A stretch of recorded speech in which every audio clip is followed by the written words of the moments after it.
Yo, yo, yo, it's your boy Casual Rail with the Silent A podcast. And man, we're back with another one. And a quick one at that. Hit that like button. It's free. Put eyes on the show and helps us grow. And more importantly, subscribe if you got that time, man. We appreciate that love. And for this, let's get straight into it. October 2025 is the rumored time frame and schedule for that trilogy. Artur Beterbiev taking on Dmitry Bivol for the third time. Or should I really say Dmitry Bivol taking on Artur Beterbiev to defend his undisputed crown. Now, for the third time, these men will see each other.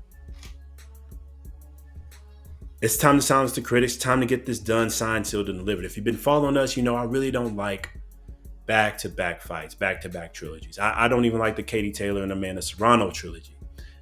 Not that it won't be a good fight, not that it won't be great, but just the simple fact, I like to mix it up. I don't like to see them back to back to back. But in the case of Artur Beterbiev and Dmitry Bivol, I'm convinced it does have to go down this way. Because Artur Beterbiev is obviously getting older. He's 40 plus now. He's had some knee injuries. We want to get the best fight that we can. And more importantly, because the first two fights were good, they were great. We saw, both men split those two fights. No matter how you saw it going back and forth, whether you scored it Dmitry Bivol or Artur Beterbiev, the facts are the facts. They have split this now trilogy. We got to get it done, and we got to get the best fight that we can for the fight fans. And then more importantly, we need to go ahead and get this signed, sealed, delivered, and set because we need the light heavyweight division to go ahead and burst back onto the scene. And I think once we have this clear winner of this grudge match, who is the true undisputed king of the light heavyweight division, then we'll open up the doors for the likes of, David Benavidez, the Vendetta Roja. Yes, I know he is now the WBC champion after, Bivol was stripped from the undisputed title for WBC for what, it is what it is. That's just how they wanted to get down. Now we're going to have an interesting light heavyweight division. Kind of reminds me of what happened in the heavyweight division, if you get what I'm saying.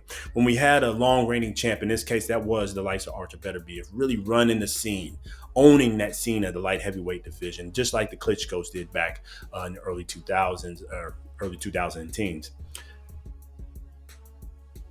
Now there's been a disruptor there, right? Dmitry Bivol's come on the scene, similar to what Tyson the Gypsy King Fury did, beat the man who seemed to be unbeatable, the one who dominated the division. Now we've got some churn. But more importantly, now that a belt has been ripped away, what you have now is a WBC champ that's kind of broken off and is going to stand on his own and potentially fight either one of these men who win this third match, similar to what Deontay the Bronze Bomber Wilder did when he became the WBC champ in the heavyweight division. Now you got two, factions splitting up again because Bivol's been there already for a while. Obviously, he was a champ waiting for the likes of the Beterbiev trilogy.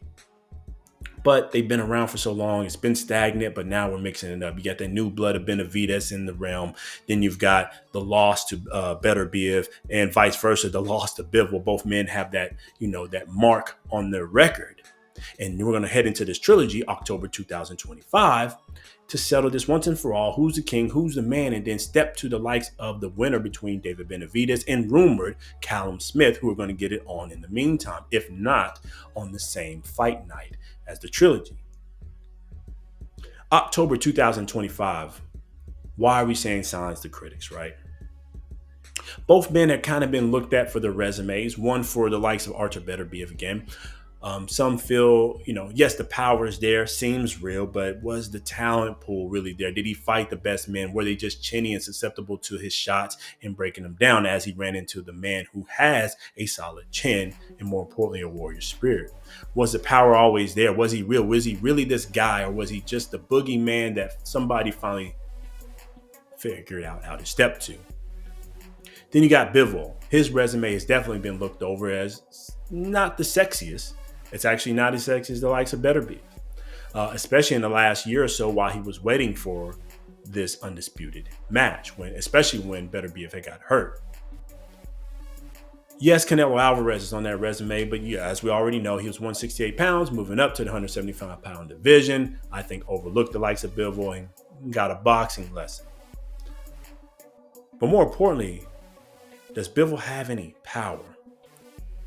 Does he really have the skill sets that the world's been touting that he does have? Is he really that man? Is he really the undisputed champ? Can he carry this, burden? I think for both men, this criticism, I can see it, but it's not warranted. As we already said, Artur Beterbiev knocked out every man he's ever faced. To put men down like that, and more importantly, to break them down, not just one-shot knockout things. You can clip him and he's out. I'm saying he systematically broke them down. The power is real. He just ran into a man, like we said earlier, that has a solid chin. It happens time and time again over the sport of boxing. Look at George Foreman and Muhammad Ali. Muhammad Ali was able to withstand them blows, implemented a good strategy to take the power from George Foreman and come out with a victory. Now, in that case, yes, he stopped him. But hey, he withstood the power and the pressure from Foreman, just like Bivol did against the likes of Beterbiev. Not as dramatic, not with the rope-a-dope and all that good stuff, but still, he was able to withstand the blows. Now, don't get me wrong, I'm not comparing Bivol to the likes of Muhammad Ali and that he's just as great as him as a GOAT. Please don't take that too far. I'm just saying you can see throughout history, it's not just Muhammad Ali. There's plenty of fights you can study and go back for it, that a puncher, when he ran into a man who has a chin and has the will set and has more importantly, the body to withstand blows, can wilter that of the known puncher and a known pressure fighter. And for the case of Bivol, yes, the resume isn't as sexy, and some of the top names that you wanted to see from the light heavyweight division weren't there, but it's clear if you look at his skill set, look how he moves around the ring, look how he boxes, look how he controls the environment, how he can withstand pressure, even withstand bad moments when he is getting caught clean.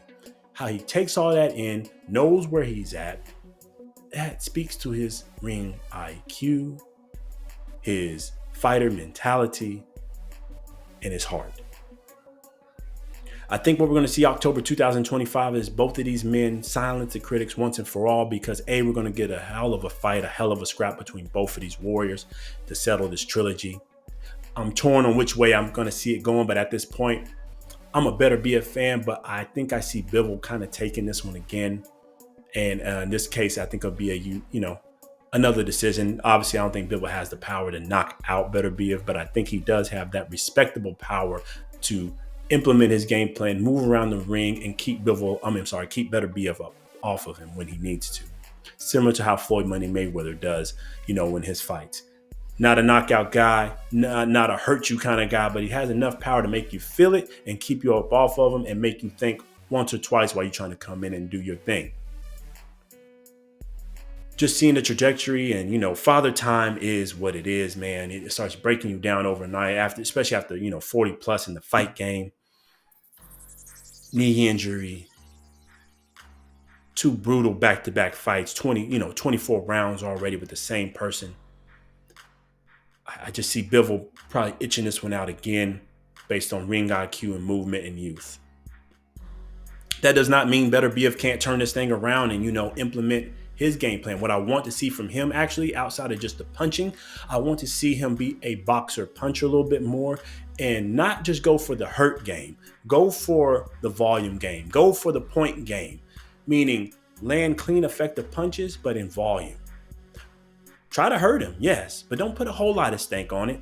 Just enough to, make Bivol know that you're there, you're still the man, but more importantly, you're taking the rounds. I want him to go into that mindset first because I don't think he's going to knock out Bivol.